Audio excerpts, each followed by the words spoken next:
Okay, hi, so welcome to this video where we're going to talk about fighting disease in terms of drugs. So we're going to talk about different medicines which are used in order to combat disease, that being either the symptoms of a disease or the actual cause of the disease itself.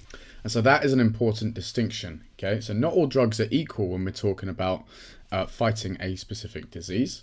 So some drugs are used in order to relieve the symptoms of a disease. However, they do not cure the underlying cause. Okay, now an example of that is a painkiller. Okay, painkiller, let's just write that out. So painkillers, terrible there, here we go.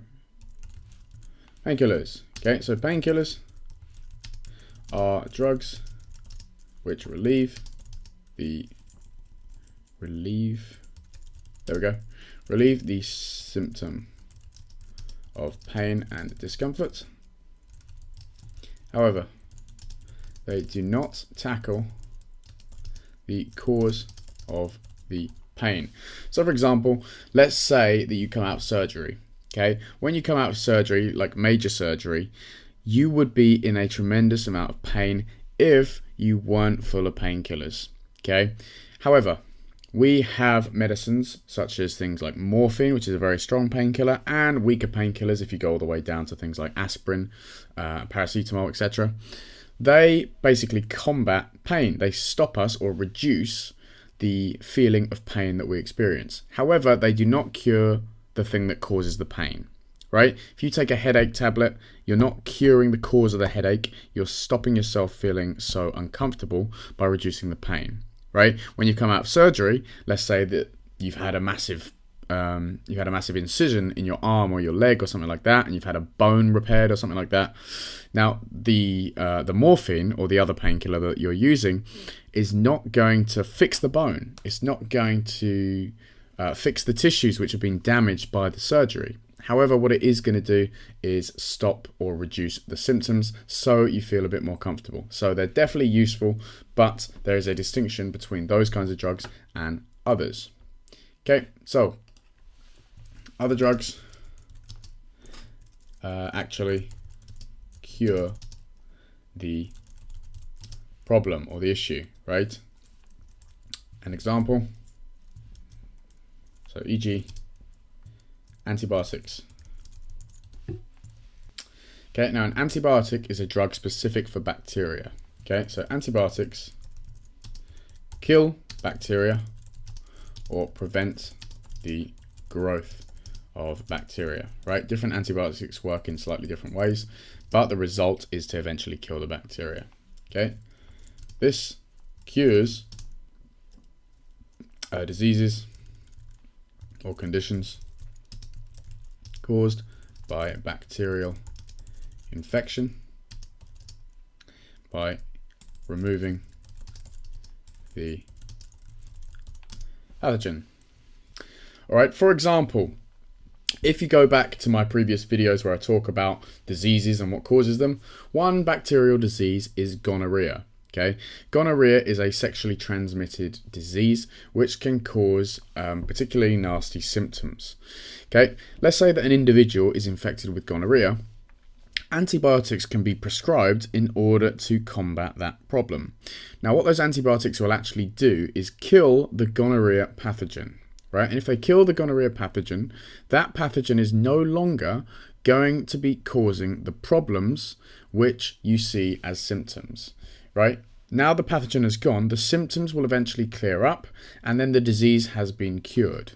This would be very different than just tackling the symptoms. Okay? If we prescribed a drug which just tackled the symptoms but allowed the gonorrhea bacteria to still exist, then the person is still infected, right? They can still pass that pathogen on to someone else.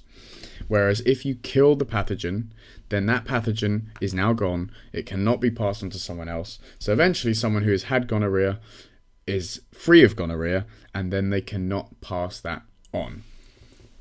All right, now notice that I said that antibiotics can only be used on bacteria.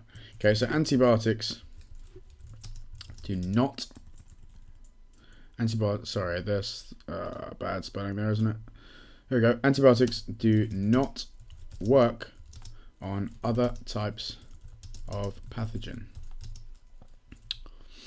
E.g., antibiotics would not work to cure a person's flu. Okay, flu is caused by the influenza virus, which is not a bacterium. Okay, antibiotics would therefore have no effect. Okay. So, antibiotics do not work on certain kinds of pathogens, so we have to be careful about what we prescribe antibiotics for. Now, there is an even bigger reason for that, and that is that antibiotics can actually become what we call resistant. Bacteria can become resistant to antibiotics. Okay, so let's move this away. And here we go. Bacteria can become resistant to antibiotics. Now, what does this mean? Basically, because bacteria are reproducing so much faster than us, right? Think about how long it takes to produce one baby for a human being. Well, bacteria can basically double their population in a very short period of time. Depending on the species, it can literally be in a matter of hours that they double their population. And so after a couple of days, then they've blown up in terms of population, okay? Right, within that population, there is going to be random mutations, okay? So bacteria will mutate randomly, okay? This happens to any organism, but because bacteria reproduce so quick, the effects are just quicker. Okay, they will mutate randomly, and some may mutate to develop resistance to antibiotics. Okay, so the bacteria might actually develop resistance to antibiotics. Now let me show you a quick diagram, right? Let's say that you have these things are bacteria, blah, blah, blah, blah, right? And let's say that one of them is mutant, right? Let's say this one here on the end has mutated, right? This one has mutated to be resistant to an antibiotic. Okay, so let's say then you apply the antibiotic. Okay, so antibiotic is added. So you plus your antibiotic. Now what's going to happen is the bacteria are going to die because antibiotics kill bacteria. So boom, goodbye, and they're gone. However, this one which has mutated, okay, to be resistant to that antibiotic will not be killed.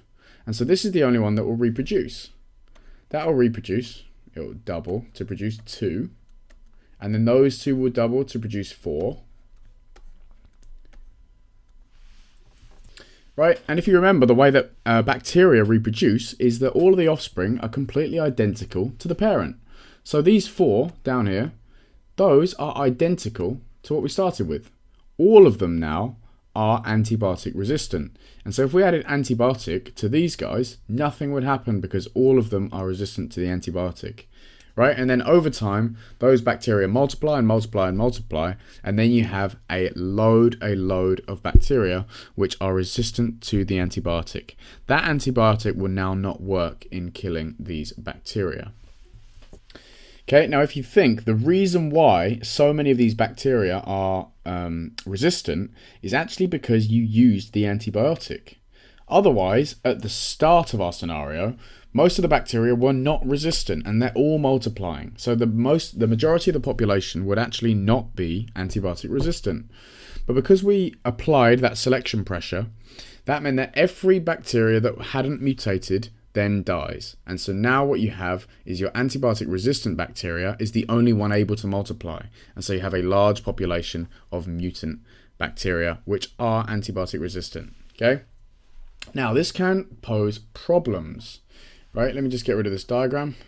I'm sure you don't mind because my drawing is terrible. All right, so the use of antibiotics poses a risk of antibiotic resistant bacteria increasing in population. Okay, in order to reduce this risk, antibiotics should not be prescribed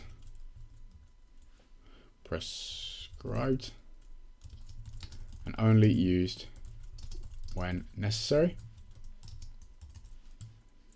Also, prescribing a combination of antibiotics can reduce the risk of resistant bacteria. Right, now this last point, what does that mean? So if you prescribe more than one antibiotic, it's way less likely that you're going to get bacteria which are resistant, because they would have to be resistant to both antibiotics. Okay? Let's say for example, we prescribe 2 different antibiotics. Okay? Now if we have a load of bacteria, okay, here come my bad drawings again. Yeah, 1, 2, 3, 4. Right, if we had a load of bacteria, and let's say this one was resistant to antibiotic A resistant, and this one here was resistant to antibiotic B, it's B resistant. Okay, if we supplied antibiotic A and B, all of them will die. Okay, well, why is that? Well, obviously the first bacteria and the second bacteria are not resistant to either of them, so they will be killed. The third one is resistant to A, but it's not resistant to antibiotic B, so B will still kill it. The fourth one is resistant to B, but it's not resistant to A, so A will still kill it. Okay, you see that in order for a bacteria to be resistant or to survive, it would need to mutate to become resistant to both A and B. The probability of that happening is way less, and so that is why prescribing a combination of antibiotics can reduce the risk. All right. However, in the past, we have had scenarios where this has happened anyway. Okay, a famous one being MRSA. Okay, MRSA stands for methicillin. Always get that wrong. Okay, methicillin resistant Staphylococcus aureus. Okay, I should have put that last one in italics actually, because that is the convention. So, like that. Okay, basically, Staphylococcus aureus is the bacteria, okay, and methicillin resistant tells you it's resistant.